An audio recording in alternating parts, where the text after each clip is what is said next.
kuba tugiye kubona ibihangange nk'ibi bikoraniye hamwe kuba tugiye kubona kuri stage yo mu ntara ya Ngozi kuri Ngozi Stadium ku Gasaka Kaina Runyonga kutagashirako abantu bangoza abantu bari Ngoza abantu bari Gitega nyaruke abantu bari Ngoza abantu bari Gitega abantu bari hariya za Kayanza abantu bari Muhinga hehe na hehe Malumba Entertainment Presents ako kano kantu bakumve neza iyi Malumba Entertainment Presents irakomeye cyane kubona Big Fizz aje gukorana na Kiriko umuntu amaze igihe yaravuye muri Band Boy ubwo si kubera hit ya Kiriko. Hello bakunzi ba Gatech TV, uyu ni Mr Vibe wama vibe bakunzi ba Gatech jewe narababariye ngumana umunezero ngumana vibe cyane iyo nzana nuwo bita Alvin Gucci Janjala Sharpshooter the Morning Star Nyenama exclusive news international news akawarukas international news wasalimie baba mumeze fresh bakunzi ba Gatech TV nizere ko mumeze neza kumande zose zisi nkuko nama nabibabye kuko dufise abafana batandukanye mudukurikirana ku mpande zose zisi gusa icyo nkeneye kumenya burya no muri Palestine turafise y'abafana cyangwa Afghanistan bigaragaze kuri commentaire ariko muri Saudiya turabafise bro benshi ego vrem Saudiya Oman Dubai America Canada Tanzania ho turayifise yose turabafise natwe big up sana ku bantu badukurikirana tuvuga ngo hala Bobo class Mr. Vibe ngo uyu munsi tubafitiye iki gamsazi uyu munsi tubafitiye amakuru twaje gusesangura y'ikirori kigiye kuba kizohoza ivyamamare bikomeye mu muziki wa 257 industry muzika tuvuze rero ivyamamare muca mwumva akaduga ka Kiriko. Yes, tutaraja kure urashaka kutubwira amatariki bizobera ko ivyo bintu canke uko bateguye content.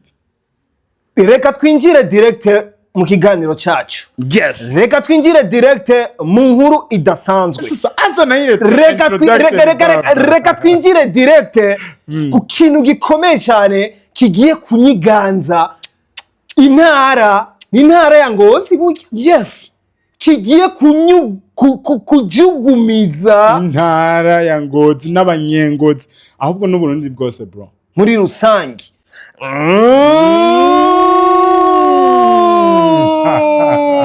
Uko niko dutanguye rero. Ni première édition. Yes. Ni première édition. Nukuvuga hari izindi zikurikira. Aho zizobera naho tuzi. Ariko iyi ni première édition yiswe Amahoro Iwacu Festival. Yes. Ukabona neza yuko iyi première édition ababiteguye ari Malumba Entertainment Presents. Nibo biri ku gatwe kabo neza cyane. Aho bano bantu Malumba Entertainment Presents ako kano kantu bakumve neza. Iyi Malumba Entertainment Presents irakomeye cyane. Ugiye muri Uganda baraza amateka yayo kandi kubiteramo ngo nta muntu abaciramo bro kirazira kandi ivyo bakoze nta n'umunsi numwe haba harimwe amanyanga. Ico kintu cyumve sound yabo usanga imeze good neza cyane. Turi ngaha kugira tubahe amateka agiye kuzokorerwa Ingozi. Yes. Urabona yuko hari bihangange bikomeye mu muziki ndundi. Sivyo gusa iyo bavuze ibihangange wumve ko hariho umutigito atari mu Burundi gusa n'inyuma y'u Burundi kabisa, kuko bano bantu benshi biteze ikintu kidasanzwe. Turabona n'abatumire batandukanye bro kabisa, cyane cyane uri hejuru yabo ni Dr. Vyose Chameleone, legend wama legend. Ni yindi nshuro kandi Dr. Vyose Chameleone agarutse mu gisagara cyacu ciza cya Bujumbura, agarutse mu gihugu cyacu ciza cy'u Burundi. Burya bisigura ko yanezerewe bro, arahakunda, abarundi tumufata neza. Yes, aragarutse kandi yarigeze kuvuga bamubajije mu kintu akunda bro, urazi ko yavuze ngo akunda umukeke. Utawukunze wokunda iki gasha? Usibagiye n'akayaga, dufise umuyaga mwiza, ingozi ho, dufise klima nziza mu Burundi, vibe. Iki kirori gabaje, hey, hazoca uwambaye, hey, hazoca uwambaye cyangwa uwambuye. Ni tariki 29 z'uku kwezi nyene uyu mwaka nyene turiko turasezera umwaka. Ariko Malumba Entertainment Presents navuze ati reka tubatemwo tubakorera amateka adasanzwe, ngo bazanye nde nande rero? Big Fizzo. Ukiri ngaho kwanza kuri Big Fizzo, ni nyuma y'imyaka irenga 2 umuririmbyi w'umurundi ariwe King Desideratus Mugani Desire adakoze igiteramo mu Burundi, ariko agiye kugaruka uno mwaka muri uku kwezi nyene turimo mu ntara nziza ya Ngozi. Ariko guci tukiri kuri King, ego kugaruka kwa Big Fizzo bivuze iki mu muziki ndundi? Ni ikintu gikomeye cyane, ahubwo aba bantu ba Malumba Entertainment bashyizemo imitahe ingana gute? Nanje nico nagomba mvuge, aho Fizzo nagarutse kubera inoti. Twavuga yuko ari abandi babuze inoti zo kumuzana Fizzo kumukura iyari, ko amaze igihe akorera ibiteramo hanze za Canada, muri Europe, ariko ngaha akabaje inyuma y'igihe kirekire ataboneka. Ego tubifate gute? babwira ngo kanumva. Jewe nibaza yuko kuboneka muri kino gihe ni nyuma ya vibe y'umuririmbyi Kiriku akiri. Ntuje kure bro, wibuke ari isenyuka, hari ugutandukana kwabaye hagati ya Kiriku na Bantu Boy. Kubona Big Fizzo aje gukorana na Kiriku, umuntu amaze igihe yaravuye muri Bantu Boy, ubwo si kubera hit ya Kiriku ukunda kuvugira abastar. Uranye speak vibe umaze kujya hiyo. Hari ikintu abantu bataza gutahura, mumenye ko King Big Fizzo ntabwo yahevye ku managinga abandi baririmbyi muri Bantu Boy. Ntavyo nase bro, turiko tujya hiyo wambagije, reka ndiko ndakwishura. Okay, muri Bantu Boy hariho abandi baririmbyi nka Msamaria n'abandi tugiye kuzobona. Bantu Boy rero ni lebo ikomeye dufise hano mu Burundi. none ikomeye gute guci? Ikomeye gute? Uzi ikomeye gute? Kuba Bantu Boy, muri Bantu Boy bari bafisemo Kiriku, bongera bagiramwo na Double Jay, ariko ino 6 turiko turabona ikomeye yabano baririmbyi tuyikeka Bantu Boy byatanguriye he? Guci ntivyatanguriye muri Bantu Boy. Byatanguriye he? None yaba ariyo vyatanguriye bikabandanya, kubera iki batagumamwe? Canke kubera iki umuntu wese aca yitera akagere? So kuvuga ngo umuntu wese aca yitera akagere. Buriya buri kintu kirafise intango n'iherezo. Kandi ugutandukana kwabo ugerageje kubiraba bona management yabo ariyo Bantu Boy barafise ukwabo uko babona ibintu muri bo. Harimo na ba Dramati bose bari bafise igicapo cyabo kuri bo. Kuri twebwe bashobora kuba baratweretse ibindi bintu canke batubwiye yandi majambo, ariko bo kuri bo bafise impamvu batashoboye kubandanya kandi nande na lebo ya Bantu Boy. Nico kintu rero kitugarukanye uyu munsi. Kuba tugiye kubona ibihangange nk'ibi bikoraniye hamwe, kuba tugiye kubona kuri stage yo mu ntara ya Ngozi, kuri Ngozi Stadium ku Gasaka, tugiye kubona Big Fizzo, tukabonamwo Kiriku, tukabonamwo Double Jay, tukabonamwo na B-Face kuri stage imwe. Ikintu ni ikintu gikomeye cyane big man. Burya naho hoba hari ikintu baba barapfuye, iki ni ikimenyetso cyiza cyane kabisa. Ba bantu bamye bishira mu mitima yuko Big Fizzo atogaragara kuri stage nabo yahoze bamuyoboka muri lebo ngo kubera ngo habaye ngo impamvu runaka. Ariko vyongeye ngo nkagaruka bavuga ko ari amajambo gusa ntawo vyemeza. Ego ko yoba yarabasohoye akavuga ati genda namwe mukore, yaraba blessings. Haro blessing za mzee. Kuko ndazi niho genda uko nyene kugira ba Big Fizzo atari kuba yaraba blessings bano bahungu. Hari gukurikiraho amajambo akomeye cyane kandi ntibabageza aho bageze. Hari gukurikira amajambo akomeye cyane kugerageje kuraba Big Fizzo afise fan base ikomeye cyane. Iyo yari kuja kuri media akavuga nabi ino misore yiwe niko baca bamufata. Ego niko baca babafata. Ariko yaraba blessings. Wow.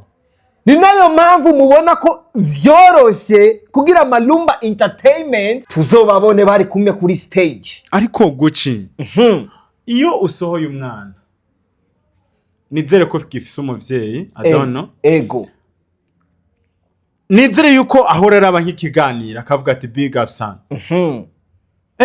Neza cyane. Siri niambia kuhusu hivi. Neza cyane. Peti yangu ko wahevye ibiganiro ni biki? Uri mu biki ko nakikuona. Kandi sanzwe ndanagufana. N'umuvyeyi wanje nuko.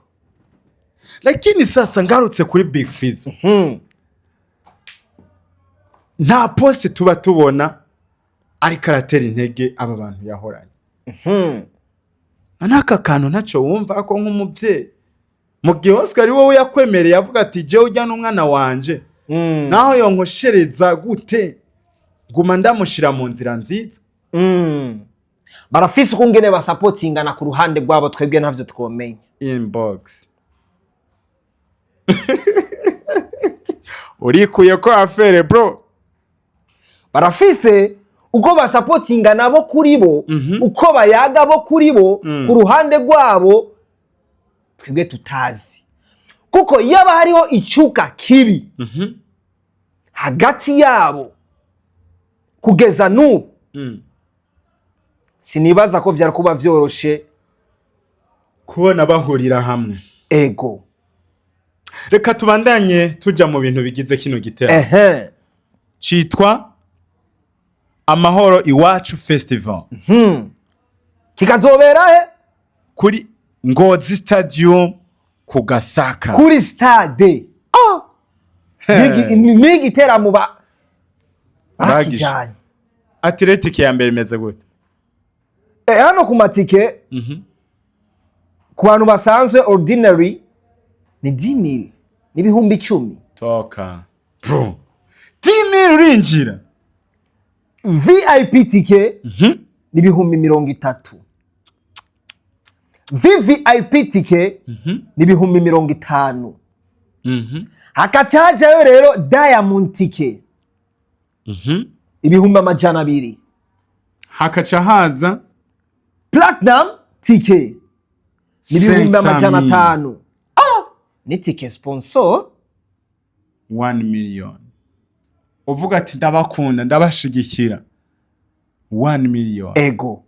Ariko guca no mahera ntavuna kuyafise. Ariko gasha ureka kudatanga gutayo mahera. Umwami King Big Fizzo ari hazobari.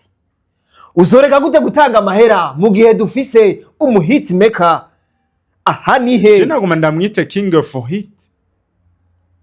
Bad man Kiriku Akili.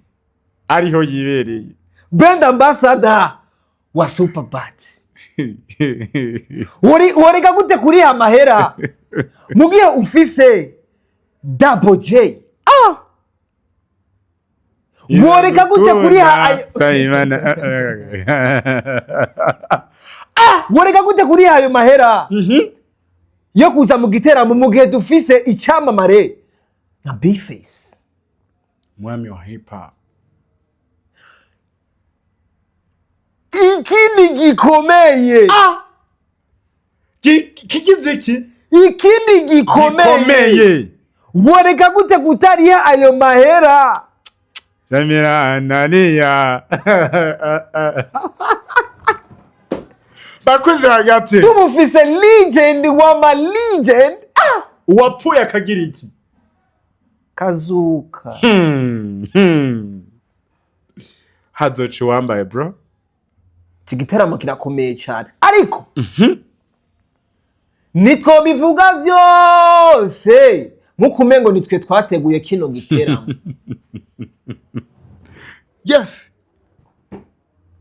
Reka tugerageze inyuma ya kino kiganiro tuzoturondere abo vyega abateguye bino biteramo batubwire neza vyagenze gute bashobora kwishikira hano kumbonesha kure yacu ariyo ya Gatech TV aho itahengeshanya mu gutanga ibiganiro vyizewe kandi bikurikiranwa ku rwego rudasanzwe. Ego.